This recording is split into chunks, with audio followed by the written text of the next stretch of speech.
Eid special আজকের পর্বে থাকছে রাঁধুনি মশলা দিয়ে গরুর মাংসের তেহারি। আসসালামু আলাইকুম এভরিওয়ান, ওয়েলকাম টু কোহিনুস কিচেন। প্যাকেট মশলা দিয়ে কিভাবে সহজে বিফ তেহারি তৈরি করে নিতে হয় সেই রেসিপিটি আপনাদের সঙ্গে শেয়ার করব। আশা করছি আপনাদের খুবই উপকারে আসবে। এভাবে রাঁধুনি রেডি মিক্স দিয়ে যদি আপনি তেহারিটা রান্না করেন, একদম স্বাদটা হবে পুরান ঢাকা তেহারির মতো। তো আশা করছি আজকের রেসিপি আপনাদের কাছে খুব ভালো লাগবে এবং সহজ লাগবে। আমার রেসিপিগুলো ভালো লাগলে লাইক কমেন্ট শেয়ার করার অনুরোধ রইল। তাহলে চলুন চলে যাচ্ছি মূল রেসিপিতে। বিফ তেহারি রান্না করার জন্য আমি এখানে 1 কেজি গরুর মাংস নিয়েছি, আর এখানে আমি চর্বি হাড় সহ মাংসটা নিয়েছি। এরকম ছোট ছোট করে কেটে ধুয়ে আমি পানি জড়িয়ে নিয়েছি। চেষ্টা করবেন চর্বিযুক্ত মাংসটা নিতে। তেহারি রান্না করার জন্য আমি এখানে 1 কাপ সরিষার তেল নিয়ে নিয়েছি। তেলটা যখন হালকা গরম হয়ে আসবে তখন এখানে আমি 1 কাপ পেঁয়াজ কুচি দিয়ে দিচ্ছি। এই বিফ তেহারিটা কিন্তু সরিষার তেল দিয়ে রান্না করে। এবার এখানে আমি 3টা তেজপাতা দিয়ে দিয়েছি। দিয়ে পেঁয়াজটাকে খুব ভালোভাবে নেড়ে ছেড়ে একটু হালকা বাদামি কালার করে ভেজে নিব। সরিষার তেলের মধ্যে পেঁয়াজটা দিলে কিন্তু এরকম ফেনা ফেনা হয়ে যায়। কিছুক্ষণ ভাজার পরে এখন আমি 1 টেবিল চামচ লবণ দিয়ে দিলাম, 1.5 টেবিল চামচ দিয়ে দিলাম আদা বাটা, 1 টেবিল চামচ পরিমাণ দিয়ে দিলাম রসুন বাটা। এখন আদা রসুনটাকে পেঁয়াজের সঙ্গে খুব ভালোভাবে ভেজে নিতে হবে। আদা রসুনটাকে খুব ভালোভাবে ভেজে নেওয়া হয়ে গেলে এখন আমি আগে থেকে কেটে রাখা মাংসটা দিয়ে দিচ্ছি। দিয়ে এবার মাংসটাকে মশলার সঙ্গে খুব ভালোভাবে মিশিয়ে নিতে হবে।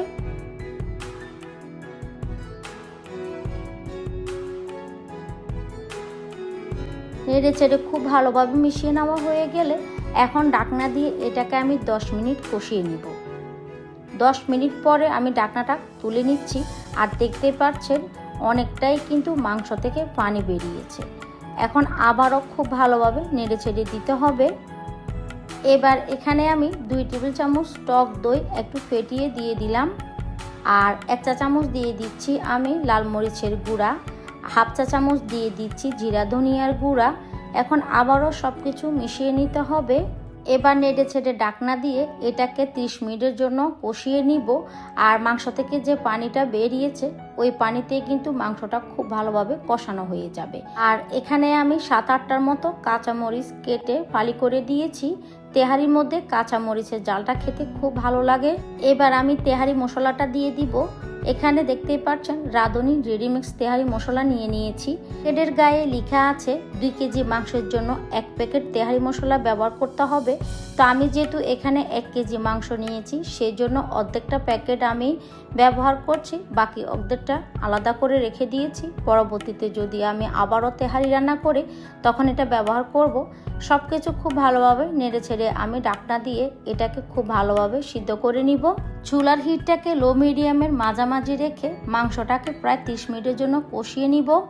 মাংসটা একদিকে সিদ্ধ হতে থাক আর অন্যদিকে আমি চালটার প্রসেস করে নিচ্ছি। এখানে আমি 3 কাপ চাল নিয়েছি। চালটাকে আমি পানির মধ্যে আধা ঘন্টা আগে ভিজিয়ে রেখেছিলাম। এখন পরিষ্কার পানি দিয়ে 3 থেকে 4 বার ধুয়ে পানিটাকে ঝরিয়ে নিব। আমি যেহেতু 1 কেজি মাংস নিয়েছি তার জন্য আমি 3 কাপ পরিমাণ চাল নিয়েছি। আপনারা আপনাদের পছন্দ অনুযায়ী চালটা কম বেশি করে নিতে পারেন।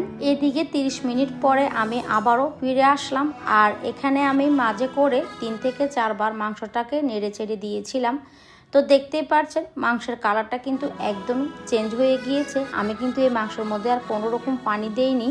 নেড়ে চেড়ে দিয়ে আবারও 20 মিনিট অপেক্ষা করব। মাংসের মধ্যে যে পানিটা আছে ওইটা যেন একদম পুরোপুরিভাবে শুকিয়ে যায়। চুলার হিটটাকে লো মিডিয়ামের মাঝামাঝি রেখে মাংসটাকে খুব ভালোভাবে কিন্তু সিদ্ধ করে নিতে হবে। বেশি চুলার আঁচ বাড়িয়ে কিন্তু মাংসটাকে সিদ্ধ করতে যাবেন না, এতে করে মাংসের পানিটা খুব দ্রুতই শুকিয়ে যাবে। মাংসের পানিটা কিন্তু একদমই শুকিয়ে গিয়েছে, আর মাংসটা আমার পুরোপুরি সিদ্ধ হয়ে গিয়েছে। আমি কাছ থেকে আপনাদেরকে দেখিয়ে দিচ্ছি মাংসটা কতটা সিদ্ধ হয়ে গিয়েছে। দেখতে পাচ্ছেন মাংসটা খুব ভালোভাবে সিদ্ধ হয়ে গিয়েছে।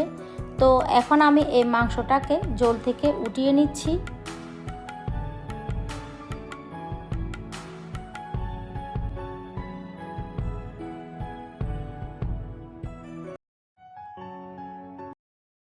সবটুকু মাংস আমি ঝোল থেকে উঠিয়ে নিয়েছি। এই তেলের ঝোলের মধ্যে কিন্তু আমি এই তেহারিটা রান্না করে নিব। আর আগে থেকে ধুয়ে রাখা চালটা আমি দিয়ে দিচ্ছি।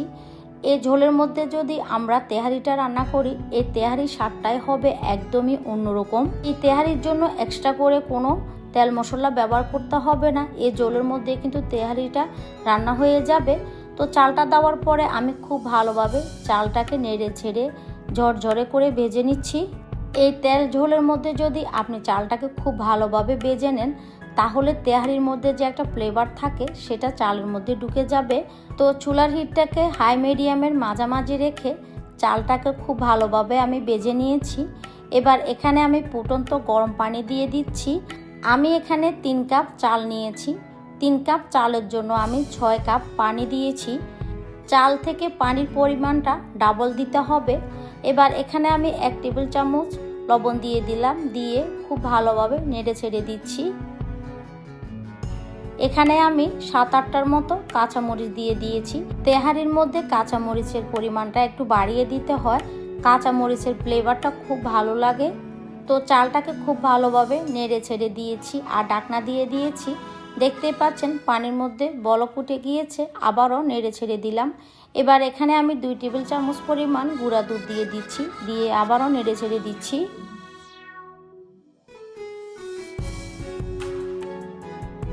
এবার সব শেষে যে আমি তেহারির মশলাটা একটু রেখে দিয়েছিলাম, ওইখান থেকে অল্প পরিমাণে মশলা দিয়ে দিচ্ছি। সব শেষে যদি আপনি একটু তেহারির মশলা দিয়ে দেন, এতে করে তেহারির ফ্লেভারটা খুব ভালো লাগে। আবারও নেড়ে ছেড়ে এখন ঢাকনা দিয়ে চুলার হিটটাকে একদমই লো মিডিয়ামের মাঝামাঝি রেখে পানিটা টেনে আসা পর্যন্ত অপেক্ষা করছি। তো পানিটা খুব ভালোভাবে টেনে গিয়েছে, দেখতে পাচ্ছেন। এবার আমি এটাকে নেড়ে ছেড়ে মাঝখানে খালি করে দিচ্ছি। এবার যে মাংসটা আমরা তুলে রেখেছিলাম, ওই মাংসটাকে চালের উপর এভাবে বিছিয়ে দিতে হবে। এখন মাংস আর চালটাকে খুব ভালোভাবে মিশিয়ে নিতে হবে।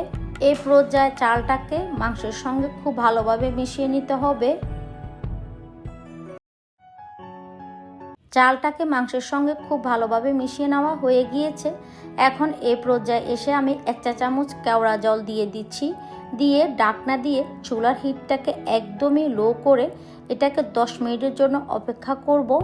ঠিক 10 মিনিট পরে আমি ঢাকনাটা তুলে নিচ্ছি। আর দেখতে পাচ্ছেন তেহারিটা কিন্তু আমার একদমই পুরোপুরিভাবে রেডি হয়ে গিয়েছে। আর নিশ্চয় দেখে বুঝতে পারছেন তেহারিটা কতটা জর্জরে হয়েছে। দেখতেই পাচ্ছেন কত সহজে কিন্তু প্যাকেট মশলা দিয়ে তেহারি রান্না করা যায়। এটার স্বাদ কিন্তু একদমই পুরান ঢাকার মতো হবে। আপনারা যখন বাসায় তৈরি করবেন নিজেরাই বুঝতে পারবেন। যারা নতুন রাঁধুনি আছেন বা ব্যাচেলার বাইরে আছেন, তারা কিন্তু এই প্যাকেট মশলা দিয়ে ঝটপট এই তেহারিটা রান্না করে নিতে পারেন। এটাতে আসলে কোনো এক্সট্রা মশলা লাগে না, আর ঝামেলাও একদমই কম, খুব সহজে তৈরি করে নিতে পারেন। দেখতে পাচ্ছেন মাংসটা কিন্তু খুব ভালোভাবে সিদ্ধ হয়ে গিয়েছে। আর এই তেহারির মাংসটা যদি এরকম সফট করে সিদ্ধ করেন, তাহলে তেহারিটা খেতে খুব ভালো লাগে। তো আশা করছি আমার আজকের এই রেসিপিটা আপনাদের কাছে খুব ভালো লেগেছে। রেসিপি ভালো লাগলে অবশ্যই লাইক কমেন্ট করবেন। তাহলে আজকের মতো এখানে বিদায় নিয়ে নিচ্ছি। সবাই অনেক বেশি ভালো থাকবেন, সুস্থ থাকবেন, সবাই সবার জন্য দোয়া করবেন। আল্লাহ হাফেজ।